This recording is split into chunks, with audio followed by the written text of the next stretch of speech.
مرحبا، كيفكم؟ بتمنى تكونوا بخير. اليوم هو اليوم الموعود اللي بدي ارجع فيه على اسبانيا.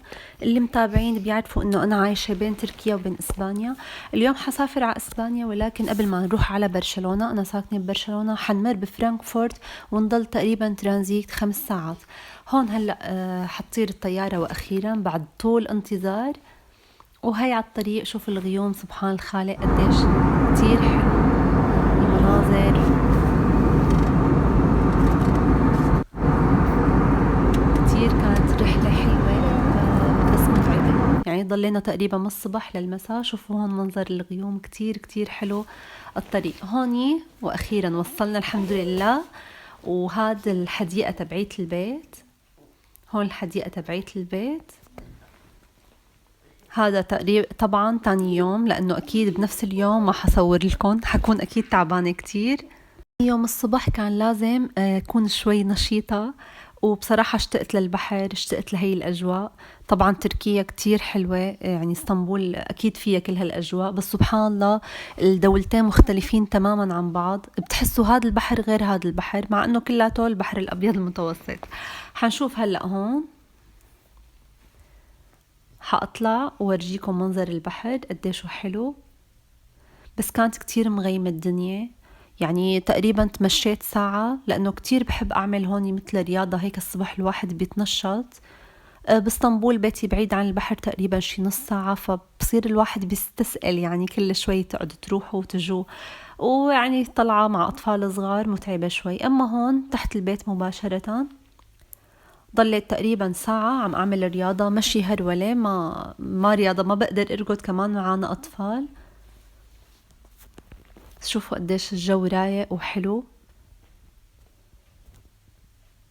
يعني مع انه كان في غيوم، بس الحمد لله ما مطرت ابدا حتى رجعنا على البيت.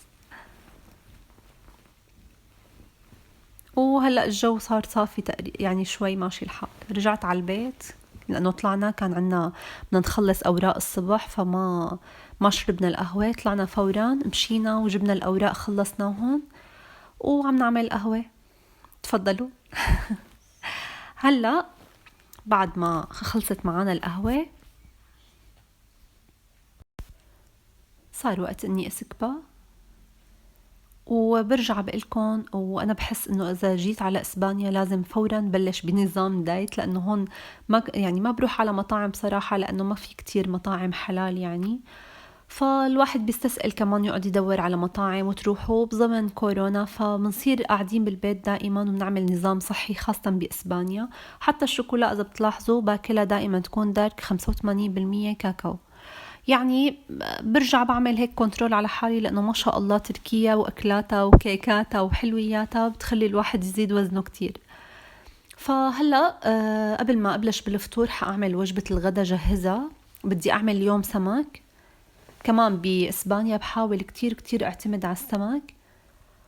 حطيت هون توم، ححط هون بهار أبيض، فلفل أبيض، رشة بسيطة.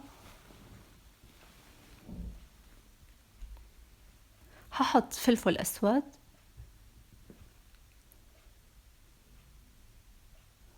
ححط هون بهارات السمك، بهارات مشكلة خاصة بالسمك. إذا ما متوفرة عندكم ما في مشكلة، اعملوا البهارات بالطريقة اللي انتو بتريحكم. ححط شوية كمون، عادة الناس ما بتحط للسمك كمون، بس أنا بحب أتحشى بكل الوصفات. ححط شوية زنجبيل. ححط كزبرة. كمان الكزبرة مع السمك جربوها كتير كتير طيبة، سواء خضرة أو يابسة. بس إذا كانت خضرة طبعا ما تحطوها بالأول، بعد ما يخلص طبخ السمك بالفرن حطوها، يعني على الوش زينوها، أو فيكن تخلوها دقيقتين بالفرن، بس ما تحطوها بالأول تسود يعني ممكن تحترق معكم، ما تعود طيبة. هلأ هون ححط صوص فليفلة حمراء قطع شوي حدة، حطيت تقريبا معلقتين كبار.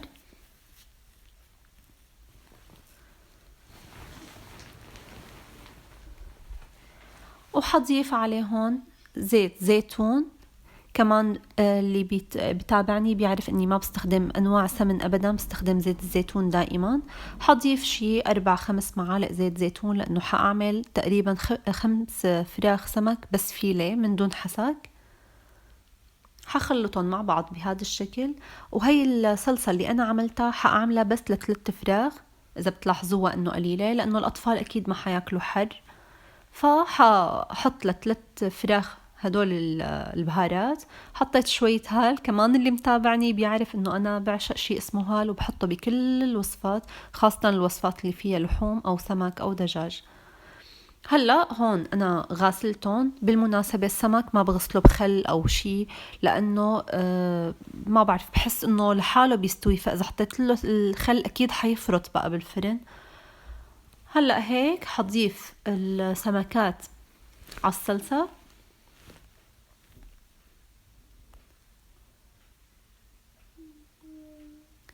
وحابدأ ادهنهم بهذا الشكل.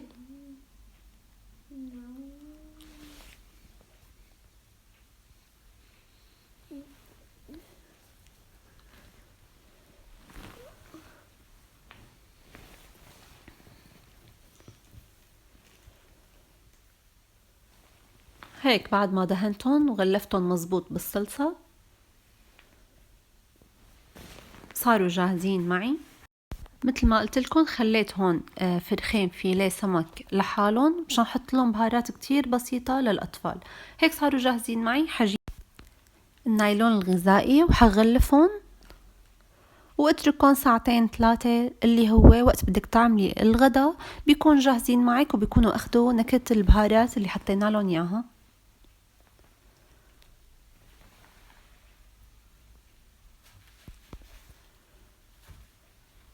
ححطهم بالبراد وبرجع لكم. هلأ كمان عندي هون الخضار، عندي جزر، عندي فاصولية، عندي بازاليا. بدي اعمل اليوم خضار سوتيه، ححطهم واسلقهم جهزهم لانه بجوز تنشغلي باي شيء، فالمفروض انه يكونوا جاهزين. حاسلقهم على الخفيف. وهون عملت الليمون مع العسل وحطيت له رشة قرفة. حضرت الفطور. ما حطيت لكم كيف حضرت الفطور مشان ما يطول عليكم الفيديو. حطيته يعني حاولت يكون شوي صحي، في بيض، في جبنة، في زيتون، شوية خضار وشوية فواكه وشوية مكسرات. الأولاد كتير كتير عندي بحبوا ياكلوا مكسرات عند الصبح، وخاصة النية طبعا بدون ملح. حطيت لهم الفواكه، وطبعا التوست الأسمر أنا ما بقدر من دونه، بس في أطفال لازم استخدم لهم خبز شوي طري أو حتى بطعميهم أغلب الأحيان من دون خبز. هاد كان الفطور بسيط مناسب يعني طالما في وجبة غدا، وكان اليوم برعاية البروتينات. هلأ هيك صرت على صار وقت الغدا. هدول الفراخ تبعوت الأطفال حطيت عليهم كتير بهارات خفيفة، يعني حطيت لهم رشة كمون، رشة كتير صغيرة فلفل وملح بس. بعد ما صاروا جاهزين ححطهم على درجة حرارة 180 من فوق ومن تحت حتى يجهزوا معنا. وحأبدأ أحضر لخضار السوتيه اللي حضرناه مع بعض، سلقناه شوي. هلأ حطيت هون زيت زيتون، ححط عليهم بصلتين مفرومات ناعم،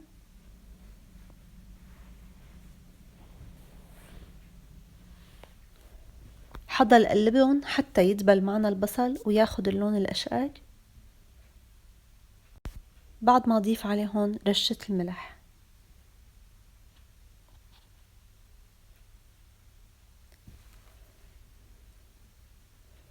بهذا الشكل حقلبهم حتى يدبلوا معنا. بعد ما وصل لهذا القوام حضيف عليهم خضار السوتيه اللي سلقتهم على الهادي، وحأبدأ حركهم قلبهم مع بعض حتى ياخدوا نكهة البصل وحتى كمان يدبلوا شوي. هيك تقريبا صاروا جاهزين. حضيف عليهم شوية بهارات بسيطة بس مشان ما أحس حالي إني عم أكل خضروات، ويعني الواحد بس يتقبل النكهة تبعيت خضار السوتيه. طبعا فيك تضيفي عليهم بروكلي، فيك تضيفي عليهم أرنبيط، فيك تضيفي عليهم كوسة، باذنجان، اللي انتي بتحبيه. يعني أنا لقيت عندي هذا الخضار المتوفر، ومشان الأطفال كمان مفيد كتير. البازاليا بصراحة سعراتها الحرارية كتير كتير عالية، بس أنا كتير بحبها، فيعني قلت إذا الواحد أكل له هيك لقمتين صغار منها ما في مشكلة يعني. وخاصة إذا خضار السوتيه حطيتي 4-5 معالق بالصحن وحطيتي جنبه السمك، فأكيد يعني ما حيأثر كل هالتأثير. حطيت هون رشة كاري الدجاج ورشة كمون صغيرة ورشة فلفل. البهارات حرية الاختيار إلك، كل واحد حسب يعني ما بيحب. هو كتير عم تسألوني عن البهارات اللي بستخدمها، إن شاء الله بالفيديو القادم حنزلكن إياهم. هيك حضل حركهم حتى يدبلوا معنا ويصيروا جاهزين. هلأ هون حضيف زيت زيتون وحطيت الخضار السوتيه على الهادي مشان يجهز كل الأكل سوا، ويعني تحسي انه هيك كله تاكليه سخن، يعني ما يبرد شي على شي على حساب شي. فحطيته على درجة حرارة متوسطة وحطيت هون زيت. حطيت كمان الشعيرية عم قلبها مشان اطبخ الرز. الشعيرية هيك صار جاهز معانا. حضيف عليها المي طبعا أنا معيرتها بهذا الكوب نفسه، عاملة رز البسمتي ناقعته بالمي السخنة وحاطة عليه معلقة ملح مشان ما يكسر معانا الرز. هلا صار لي ناقعته تقريبا شي نص ساعة بالمي السخنة، فتقريبا هو مستوي. أنا بالنسبة لعيار الرز خاصة البسمتي بحط لكل كاسة مي لكل كاسة رز كاسة مي، لأنه هو كان منقوع أساسا بالمي السخنة، بتحسين طبخ تقريبا. حضيف عليها معلقة كبيرة ملح، الملح حسب الرغبة. برجع بقلكن اللي عم تتبع نظام غذائي ممنوع الزيت أو أي نوع سمن. بتستخدمي معلقة واحدة زيت زيتون تكون معاكي سواء بالسمك أو بخضار السوتيه أو بالسلطة، معلقة واحدة فقط.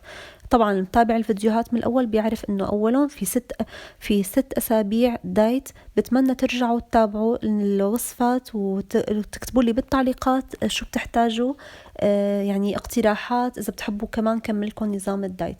هون السلطة ما حطيتها معكم، فرمتها معكم لأنه بالأساس أنا فارمتها ومشان ما يطول الفيديو أكتر من هيك. حطيت عليها خل التفاح كتير مناسب كمان للوصفات وكتير لذيذ بالسلطات.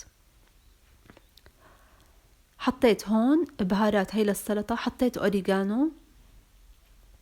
فيك تحطي طبعا اللي بدك اياه، فيك تحطي حتى زعتر أخضر يكون فريش كمان بيطلع كتير طيب معاها، أو بقلة اللي انتي بتحبيه. حطيت هون رشة زيت زيتون.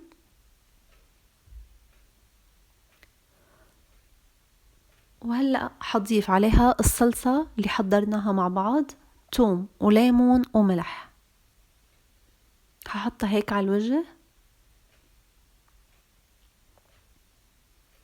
وهي الصلصة نفسها هحطها على وش السمك بس يجهز معانا. هيك السلطة صارت جاهزة، خضار السوتيه صار جاهز، هون الرز صار جاهز معنا كمان.